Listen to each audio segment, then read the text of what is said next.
Mayan drawing, we see the rain serpent stretching across the sky, belching forth torrents of water. Great streams of water gush from the sun and the moon. The old goddess, she of the tiger claws and forbidding aspect, the malevolent patroness of floods and cloudbursts, overturns the bowl of the heavenly waters. The crossbones, dread symbol of death, decorate her skirt, and a writhing snake crowns her head. Below, with down-pointed spears, symbolic of universal destruction, the black god stalks abroad, a screeching owl raging on his fearsome head. Here, indeed, is portrayed with a graphic touch the final, all-engulfing catechism.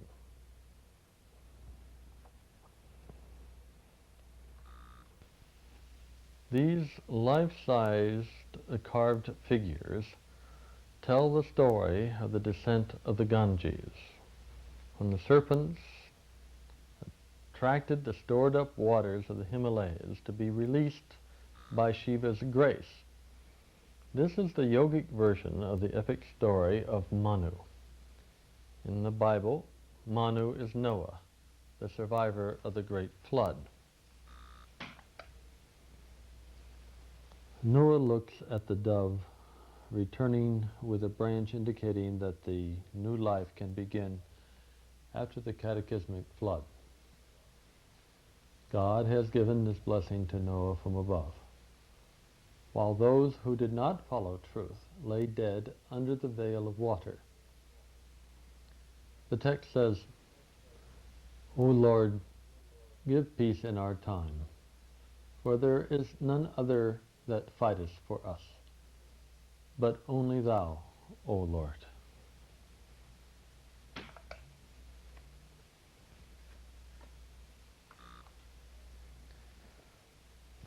Noah had taken on board the ark, or box, all the pairs of opposites of the animal world, and thereby the pairs of opposites in the DNA molecules. And these are symbolic of the pairs of opposites of the mind, which are the expressions of the basic opposite creating act of viewing. Note the monster's head on the prow of the ark.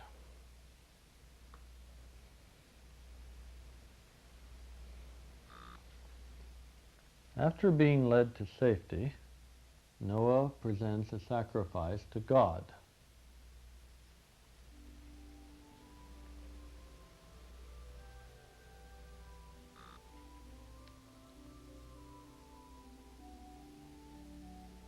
Partly faded on the left is Noah, goblet in hand, drinking wine, having tended the grapevine.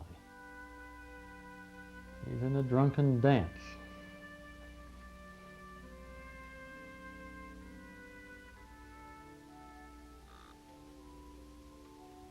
Noah falls into trance half naked, while scandalized women in the doorway behold the scene. Ham shows an insolent gesture against his father, while Shem and Japhet, his dutiful sons, cover the old man.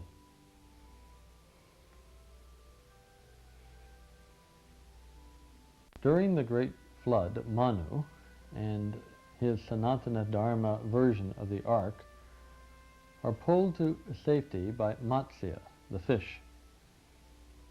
This intelligent fish who saves Manu is an incarnation or avatar of Vishnu, Lord Matsya. Here, Matsya is guiding Manu to land. Vishnu had 9 other well-known incarnations. Clockwise, from Matsya, in the lower left-hand corner, is Kurma, Viraha, the boar, who saves the earth from the nether regions. Then Nrishimha, the half-lion, who bifurcated the demon Hiranyakshipu with his nails. At the top is Vamana Deva, the dwarf, who begged 3 steps of land from Bali. Then Parashurama, who annihilated the barren class 21 times. Next is Rama, who with Sita killed the demon Ravana. Krishna, who held aloft for 7 days the Govardhana hill to protect his disciples from Indra's inundations. In the lower right-hand corner is Buddha. And at the bottom, Kalki of the white horse, who is to annihilate all ungod men at the end of the Kali Yuga. This massive bronze Kashmiri frame of the avatars of Vishnu has Vishnu at the apex, with Shiva immediately beneath him. This detail has the boar incarnation at the left and the man-lion avatar at the right.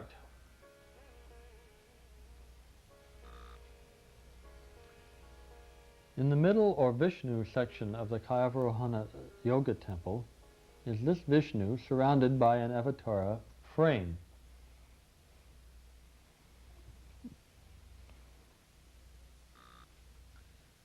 The various representations of these incarnations surround the central column.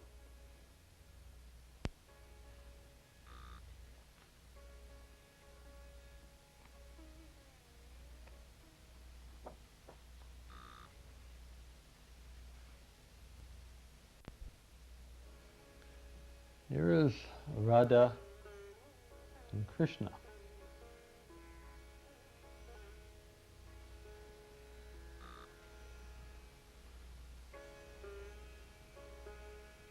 Sita and Rama.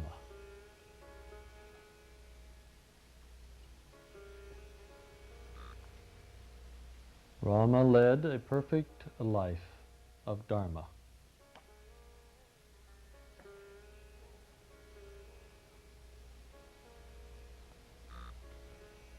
The ancient yogis knew that there is only one God, but that he could have many names and many forms. Here, the 3 main forms are summarized as Vishnu, Shiva, and Brahma, throwing flowers down from heaven.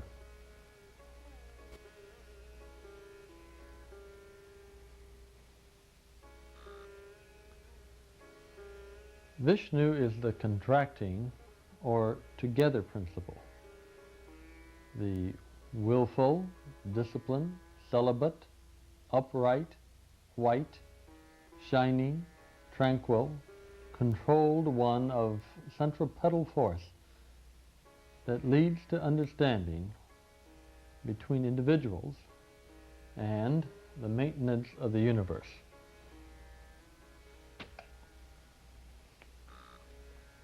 Brahma is the active principle, the changing, busy, passionate, rotating, dynamic balance that makes things appear to exist.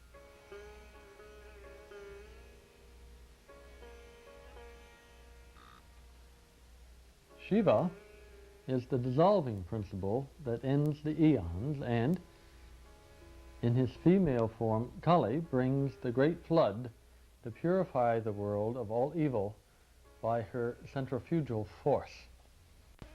The 3 heads of Maheshwara, the great Lord.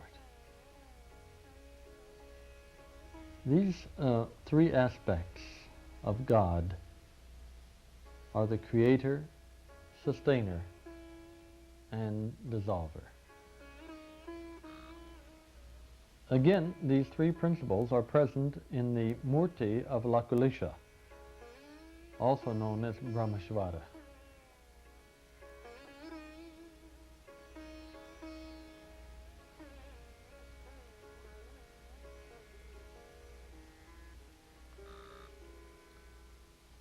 So, nature, the female aspect of Brahman, God, can have three conditions: dissolved, in Sanskrit, tamas;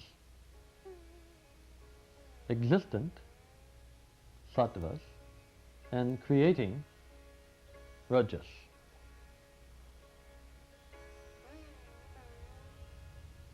In this magic diagram or yantra of Ganapati, all three principles or aspects are brought together, showing the identity of the macrocosm and the microcosm, thus depicting Brahma, or God.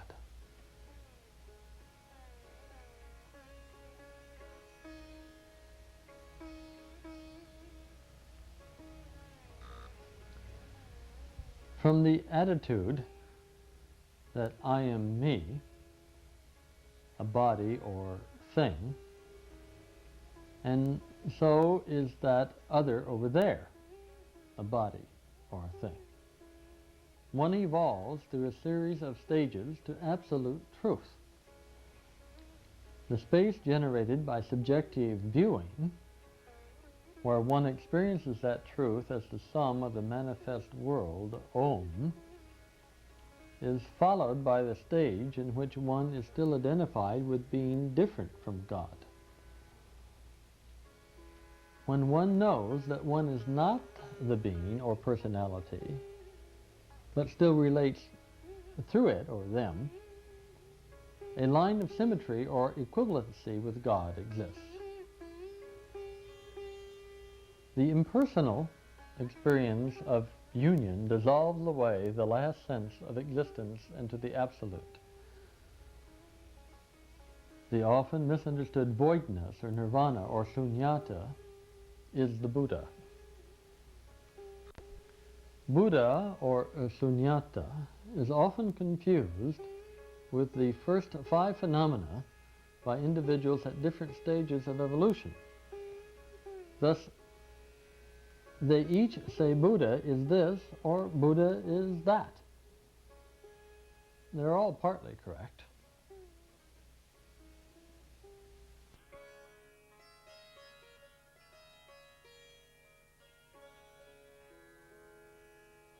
So, Buddha is shown in many forms. Here is the Buddha of immeasurable light, Amitabha.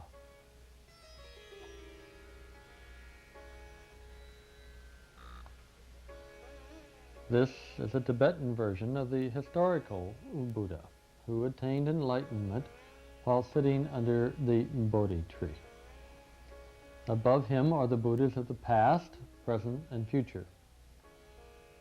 The earliest Buddhas in India would not have depicted Buddha at all. Here, the seat under the Bodhi tree is empty, leaving nothing for the impurities of mind and body to assault.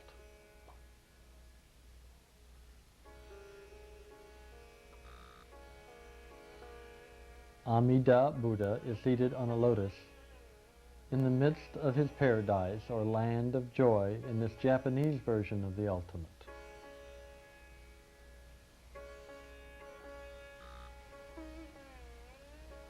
The giant Buddha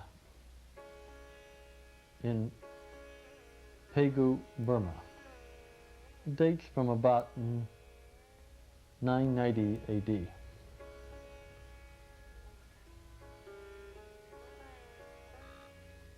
In Ceylon, the same Buddha in Nirvana, but in a different style.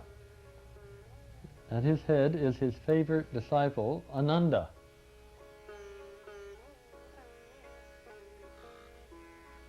This Kashmir version of Gautama Buddha has his hands in a gesture of turning the wheel of Dharma.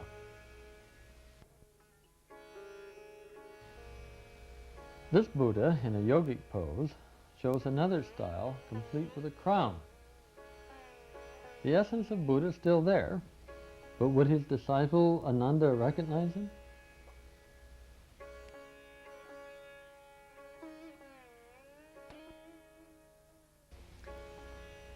As the principle that Buddha stands for moves from country to country, tradition to tradition, time to time, and to peoples in various stages of evolution, the manner in which that principle was portrayed drifted in style.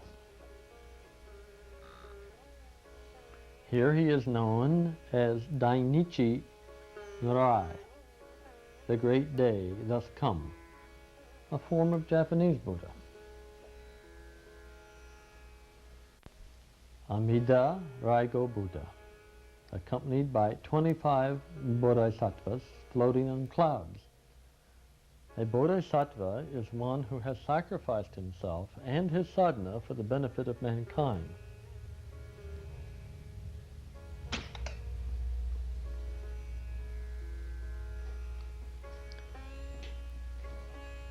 Amita is flanked left and right by his two Shaktis, Kuan Yin and Shaishi.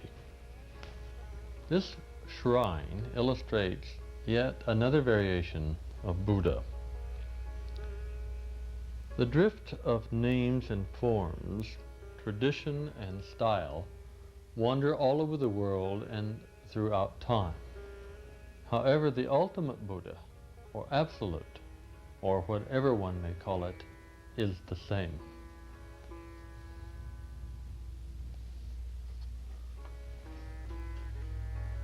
Muchalinda Buddha, on a serpent throne of 12th century AD Cambodia.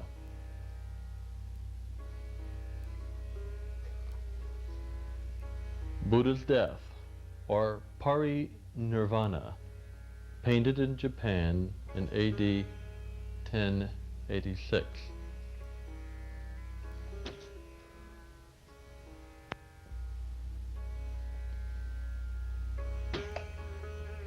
This Buddha is shown sitting on a lotus flower held by a bodhisattva.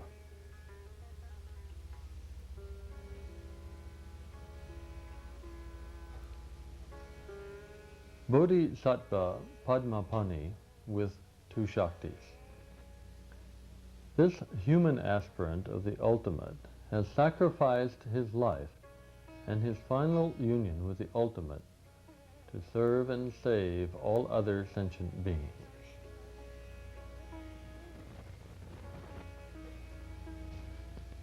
The principle of sacrifice is the enabling aspect of God that brings us to the recognition of divine order. This ritual sacrifice scene at Benares, India, shows the square vedis, or altars, on the four sides of which the Brahmin priests will sit to conduct the ceremony.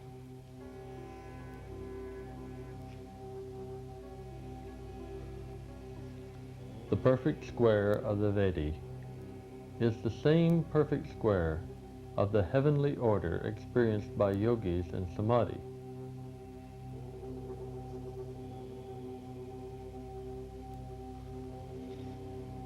This heavenly order is one aspect of God.